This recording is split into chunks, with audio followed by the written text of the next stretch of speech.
First up, for equilibrium, we're going to graph supply and demand together. I have two different schedules. We have schedule number 1 and schedule number 2. First up, we have to define which one is demand and which one is supply. Demand, we know, is downward sloping when at low prices you have a higher quantity and at higher prices you demand a lower quantity. So we know that this is demand and then this is supply. So we start off graphing demand and supply. So I've gone ahead and drawn demand and supply on the graph, and you notice that they meet at a point, and that's what's known as our equilibrium point. And we have an equilibrium price of $3 and an equilibrium quantity of 4 units. We can also tell that from our charts above, $3 and 4 quantity, $3 and 4 quantity. That point is called equilibrium. It has an equilibrium price of $3. It has an equilibrium quantity of 4 units.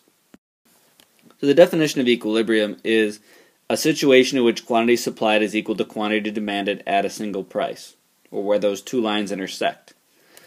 The equilibrium price refers to the price where quantity demanded and quantity supplied are equal, and the equilibrium quantity is the quantity at the equilibrium price.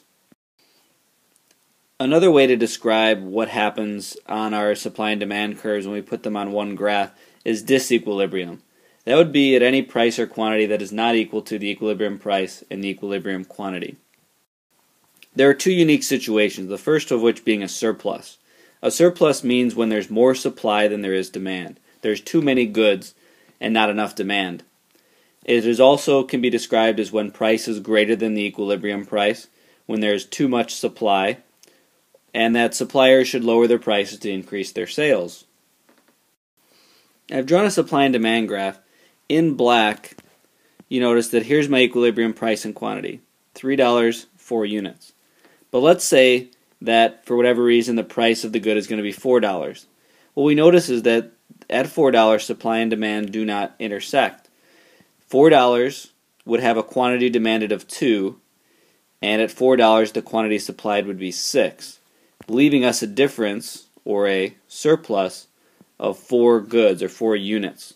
And that's what graphically a surplus would look like. Price is above equilibrium price, and quantity demanded is less than quantity supplied. And then 4 would be the number of units that are in surplus, because there's more quantity supplied, 6, than there is quantity demanded of 2. The second situation in disequilibrium is known as shortage. Shortage occurs when quantity demanded is greater than quantity supplied, when price is below equilibrium price, when there's too much demand, and suppliers generally should increase the price to move towards equilibrium. So on the graph here, again we have our equilibrium point, our equilibrium price of $3, equilibrium quantity of 4 units, and then let's say that the price of the good being sold is going to be $2.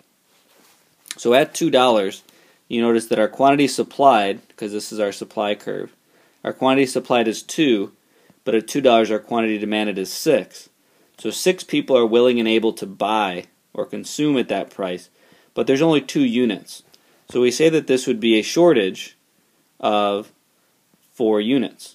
There are 4 people who want the good at $2, but who can't buy one because nobody's willing and able to supply at that price.